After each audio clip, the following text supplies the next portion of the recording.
Welcome to today's episode of Sam Talks Telehealth. I am psyched to get to speak with Shereese Maynard. She is a mover and shaker, an advisor, a consultant, an investor, all in the digital health space, and also a podcaster. The thing about Shereese is she's really a leader in this space, and it's really important for me always to be bringing on women so that we can really highlight these stories. So without further ado, let's get to the podcast. Well, hey, Shereese, thank you so much for joining me today. I'm excited to have you here and to meet you almost live. Right. Thank you for having me. I'm excited to get to talk to you today. And it is true. It's like we're not on Twitter or Clubhouse all of a sudden. Exactly. Now, just to kick off for the audience, tell me a little bit about you, so they know who you are and the context of the work you do. Okay. So I have been in the health care space for a number of years, well over a decade. I actually started out in pediatrics, and the first firm I ever worked for were using all their computers for just scheduling of pediatrics, and I thought that was insane. So that's how I got my start. I actually am the founder of a firm called, one of the founders of the firm called NostraData Medical. And I also own a little firm called Bandia FiSH, which is a company that deals strictly with femtech, sex tech, and health tech data for women. And then I'm also one of the producers at Hit Like a Girl podcast. So I've been in this game a long time. I write a lot. I speak occasionally since lockdown. And I just love the business of healthcare. I love the ability of tech to solve some of the problems we've had for a long time, particularly access. So that's how I come to this space, and I work it every day.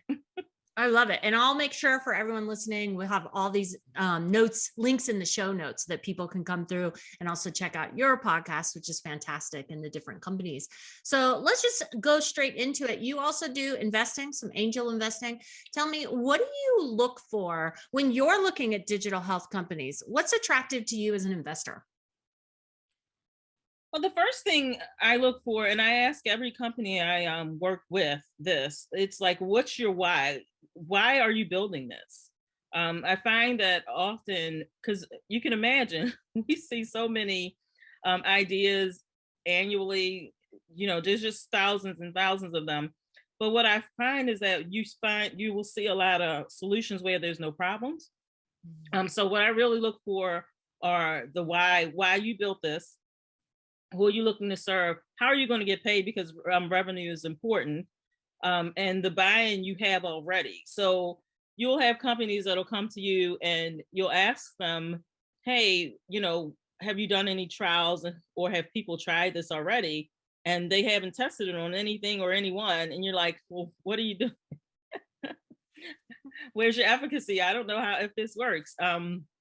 But what excites me about it, and I say this all the time, one of the mottos of my company is to encourage 25 crazy ideas before breakfast. It's because we need any of these solutions that have the right goals. We need them to succeed, right? We can never give up on the possibility of tech to solve a problem. So I'm just encouraged all the time by the tech I see. Even if it's not perfect, they generally get off to a good start. They just need a little, tutoring. Little guidance. Yeah. And I like that because I think what we've seen, we've seen so many, this billion, all this investments into tech. And oftentimes people are the investors, you get this sense of like, where do they think the revenue is going to come from? And does this really work? And instead you're taking much more the attitude, the thought process of, you have to have some kind of efficacy and you have to know how it's going to get paid for, because you can't become a unicorn if it's all just, well, maybe value-based will catch up, all of these sort of maybe things, which are not concrete to actually solving problems. Yeah, and how we're different from other areas of tech is that we can't build our products based on PR, right? We can't have people out there saying, hey, it's gonna do this and it's gonna be this great thing, because at the end of the day, it impacts people's actual health. So we need it to work before it gets there. And we need to be able to say that, hey, some people have, tested it and it does work and they are engaging with it. Yeah, and I think that's really helpful too, coming from an investor, because I'll have clients come to me who have a great idea, and then they also may not understand the time horizon to actually Hmm. get clinical data or to make these partnerships. And it sounds like you as an investor are helping these companies understand what it's really going to take. Yeah, and one, I always say some advice. The best thing that health tech companies can do is hire themselves a really good consultant who understands the health ecosystem, which is where a lot of tech products fail. They don't understand how the ecosystem works, the time it takes, the regulations involved, and that type of thing. So I would say, let hire yourself a good consultant and hopscotch have that person hopscotch the whole thing, because they have one job to get your product ready to scale. Um, but unfortunately, companies are a little naive in the process it takes to actually scale a product in the time and investment. You'll have some companies that come to you and say, "Oh, we've been at this for 6 months and we're not getting any traction." It's like, well, honey, you're just beginning. So, Exactly. No, I think that's very sage advice, right? Both of us who have clients in these processes and really understanding, hire experts, because it does make a big mhm. difference. So for you as an expert, what do you see in the next 24 months in the health tech space? What's most exciting for you? I think a lot of people would say AI, but I always caution there's some things we have to consider. So if you look at the three top that we're probably going to see do the most, have the most impact, they're probably AI, big data, and automation, right? But those three things also have to do three things. They have to improve communications for everybody and all types of communications. When I say communications, it has to correct how patients and providers can communicate with each other, their languages, that type of thing. All that has to work. How machines communicate with each other, all that has to work. So communication, telling richer patient stories, data has to tell a story that's usable and that can drive the next step forward, right? And then I would guess the last thing would be to lessen burden. So we have a epidemic of burnout among physicians, particularly coming out of this pandemic. We've seen a lot of that, even amongst nurses. So any technology, any solution that comes forward now has to solve that problem. It cannot increase that problem. Now, in the past, we could say that the technology created some of those problems, but it was because, let's be honest, health tech was in infancy, and it has been and still kind of is. But now as we're seeing digital health mature, we can't use those excuses anymore. Your tech has to, your solution, your whatever you're using, AI or big data, it has to accomplish some other goals, right? Yeah, absolutely. And I think that is really important, right? You can have all this data, but if it doesn't tell a story, if it just increases the burden, it's not very helpful. Yeah. So Exactly. really good point. Okay. Now, Shereese, you did this awesome road trip this summer that, I watched throughout the social media, taking the girls podcast on the road, hiking in different places. What were some of your insights? Like whether your community or being out, what did you take from that? Well, it's amazing in that we weren't sure anybody would buy into this idea of like coming back outside, right? Because we were doing this coming out of the pandemic and when things were first starting to open up and when we were able to get vaccines. Um, so we weren't sure that people were going to go for like, what do you mean hike together in the woods and all that kind of stuff and climb mountains? No. So we put a plan together where it was like, okay, so we'll be outdoors, we'll stagger things so people don't have to be in such close proximity, and hopefully get some really good groups of women together who will talk about the issues we face in the healthcare space and the health tech space. So it was this crazy idea that we were like, but we're going to do it. So we did that, and we met in Los Angeles. I flew out there. We planned the whole thing out. One of my partners, Joy Rios, is very good at logistics, so she mapped it all out. We got on the road. It was amazing. But one of the things is that women did show up. So they came out and they talked about the things that affect us in this field, how we're viewed, how we're overlooked, and that type of thing. But also, what was great was that we talked about real solutions about how women can show up for each other in this sector, but also how we can use, not necessarily use, but optimize our relationships with male allies, and how systems should be responding to the issues in the healthcare space that we've seen in other spaces, but that healthcare hasn't dealt with so well. So they were just amazing. So we went around the entire country. Like I said, we started in LA. Our last hike was scheduled for the opening of hymns that week. So my favorite hike was Mount Major in New Hampshire. That was amazing. And there were so many, we had such a great turnout. New England hymns got the word out about the hike, and we had an amazing turnout for that hike. And we all made it to the top. Everybody, even with their different issues and health issues and that type of thing, everybody made it to the top of that mountain, and everybody came back down safely. And it was just amazing. I love that. And I was bummed because I was actually already had a camping trip planned the weekend you were in Colorado. So I didn't get to come and join up and hike with you. But I think that's just, I love that, those big ideas. And then you actually getting to meet people, and what a rich opportunity that is. I think sometimes, like, obviously you and I are on Zoom, and I think all of this has great benefit.